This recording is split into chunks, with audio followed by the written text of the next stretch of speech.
Всем привет, меня зовут Лена Стасевич. Сегодня хочу поделиться с вами рецептом знаменитого торта Прага. Я не знаю, наверное, этот торт готовили уже все, кому не лень, но я его буду готовить в первый раз. Можете себе представить. Могу сразу сказать, что торт превзошел все мои ожидания. Он получился по вкусу как кусочек хорошего шоколада с приятным нежным кремом. Я сделала свой шоколадный бисквит, чтобы еще больше подчеркнуть этот вкус, а все остальное я готовила практически по классическому рецепту. И готовится этот торт довольно просто. Итак, сначала приготовим очень вкусный шоколадный бисквит.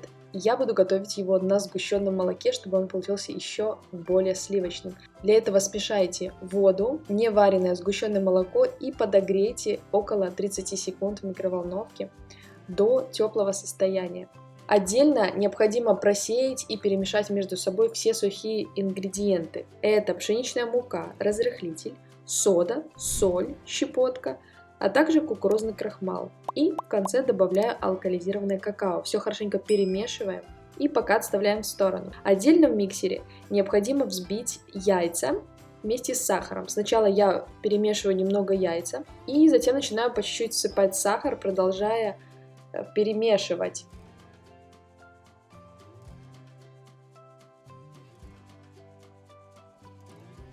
В итоге яйца взбиваются около 7 минут до вот такой пышной и светлой пены. Теперь добавляем сюда подготовленное нами сгущенное молоко и воду, а также растительное масло. Взбиваем еще около 1 минуты до объединения.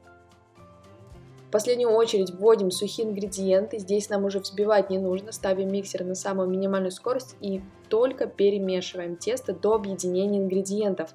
Это занимает где-то 30 секунд, долго не вымешивайте.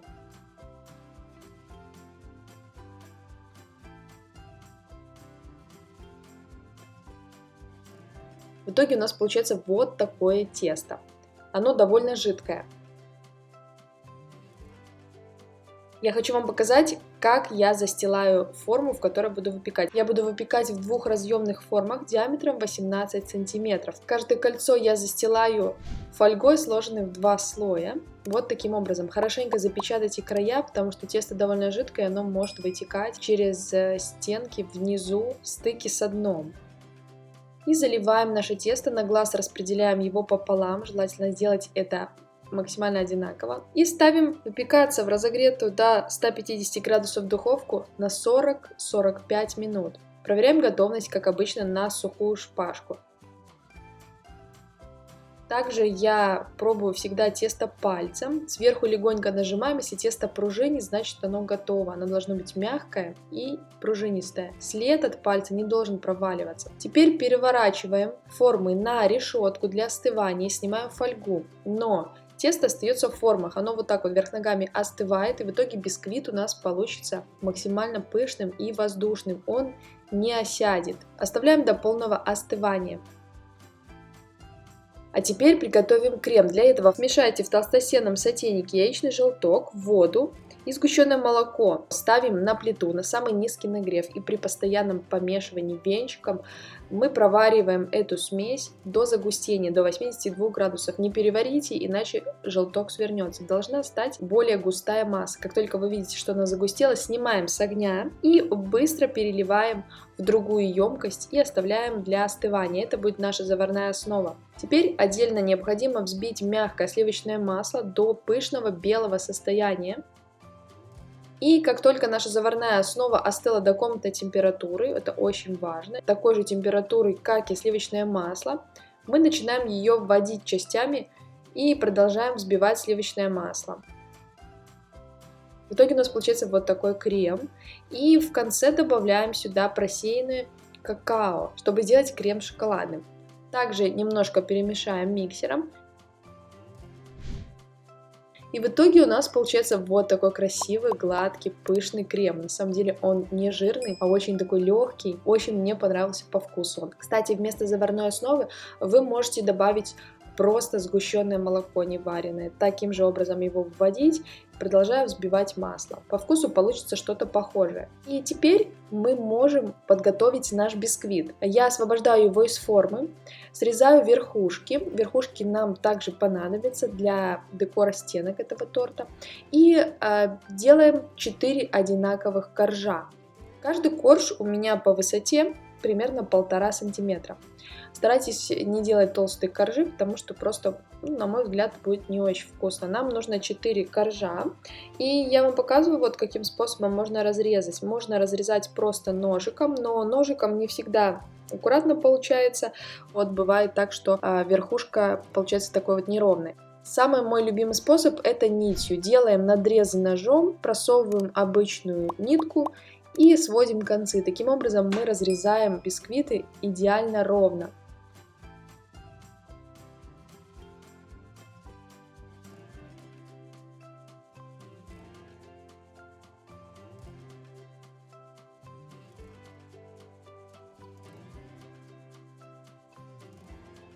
Также нам необходимо подготовить пропитку. Для пропитки в сотейнике нагрейте воду, сахар и коньяк или бренди или ром. В принципе, алкоголь не обязательно, но для этого рецепта он в классическом варианте используется. Доведите до кипения, и пропитка готова. И теперь мы готовы к сборке торта. Я буду собирать этот торт в разъемном кольце, потому что крем у нас очень нежный.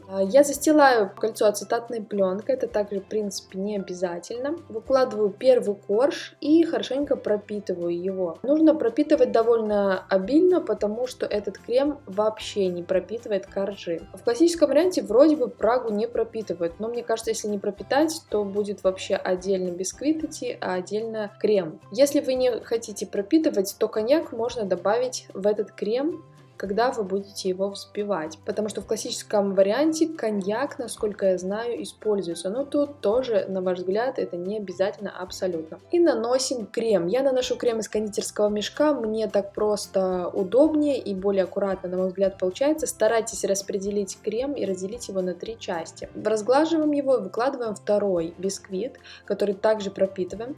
Вы видите, какой обалденный бисквит, он очень мягкий, сочный, ароматный, он прям вот такой вот, как мягкий воздушный брауни по вкусу, мне вот чем-то он напоминает, именно потому что он приготовлен на сгущенном молоке, очень вкусный, и я думаю, что этот бисквит вы будете использовать и в других тортах. И таким же образом собираем, стараемся распределить крем одинаково, я немножко переборщила, и на третий корж у меня осталось мало крема, вы потом увидите в разрезе, что сверху немножко более тонкий слой крема получился, поэтому постарайтесь разделить его на 3 части, можно на весах даже взвешивать, и сверху закрываем 4-м коржом, перевернув его вверх дном, и в итоге у нас верхушка тоже такая ровненькая получится. Также пропитываем пропиткой сверху, не забываем обязательно. И теперь накрываем торт пищевой пленкой и ставим в холодильник для пропитки. Я ставила, как обычно, на ночь. За ночь он хорошо пропитывается, и мы сможем потом его задекорировать.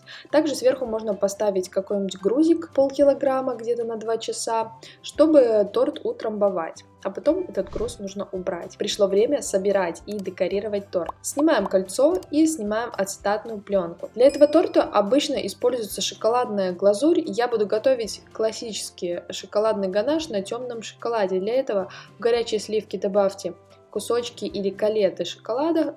Шоколад используйте, конечно же, самый вкусный. Я использую темный шоколад, 54% содержания какао-масла в нем. И просто перемешиваю. Ставлю этот ганаш где-то на полчаса-час при комнатной температуре, и он становится более густым, и с ним удобно работать. И чтобы ганаш не впитывался в бисквит, не смешивался с кремом, в классическом варианте Прагу отделяет от вот этой глазури абрикосовый джем. Я наношу абрикосовый джем довольно тонким слоем. Абрикосовый джем нужно брать без кусочков абрикоса, он должен быть такой, как гель, такой однородный. И тоненьким слоем обмазываем. И также потом поставьте где-то на полчаса-час в холодильник, чтобы джем немножко застыл на холодном торте. Тогда ганаш будет хорошо распределяться, когда торт будет хорошо охлажден. И теперь выкладываем сверху наш ганаш и распределяем его лопаткой. Посмотрите, как красиво он ложится. Вот такой консистенции лучше всего использовать ганаш. Он, как видите, не растекается, с ним удобно работать, и мы таким образом даже тортик выравниваем. Но в то же время этот ганаш мягкий, при нарезании он будет хорошо резаться, не будет крошиться. Такой же ганаш я использовала при приготовлении рулета рождественского из предыдущего видео. Можете также там посмотреть. Этот ганаш довольно пластичный. В принципе, не важно выравнивать так уже прям сильно, потому что все равно мы будем этот тортик декорировать сбоку крошкой от бисквита. Измельчаем оставшийся бисквит в комбайне на мелкую крошку и украшаем бока. Оставшимся ганашем я хочу сделать надпись сверху. Я переложила его в кондитерский мешок, отрезала небольшой носик у мешка и написала название торта. И вот такой красавец у нас получился, очень так просто, по-домашнему, и, конечно, это будет очень вкусно. Разрезать такой торт я рекомендую горячим ножом, просто подержите нож над газовой конфоркой, и он нагреется. И каждый раз ножик лучше протирать бумажным полотенцем, тогда будет красивый срез. Посмотрите внутри, какая красота.